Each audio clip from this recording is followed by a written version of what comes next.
அவர் சொல்ற, தாய் தன் பாலகனை மறந்தாலும் நான் உன்னை மறப்பதில்லை. பக்கத்தில் இருக்கிறவங்களை பார்த்து சொல்லுங்க, தம்பி, இயேசு உன்னை மறப்பதில்லை. ஹல்லேலூயா. இயேசு உன்னை மறப்பதில்லை. நீ என்னால் மறக்கப்படுவதில்லை.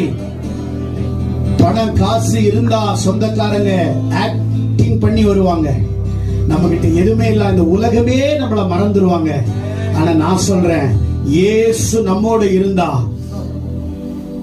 இந்த உலகம் நம்மள மறந்தாலும் நமக்குன்னு சில குழுவையும் நமக்குன்னு சில மனிதர்களை ஆண்டவர் வச்சிருப்பார். ஹல்லேலூயா. எத்தனை பேர் விசுவாசிக்கிறீங்க? மறவாமல் நினைத்தீரையா மன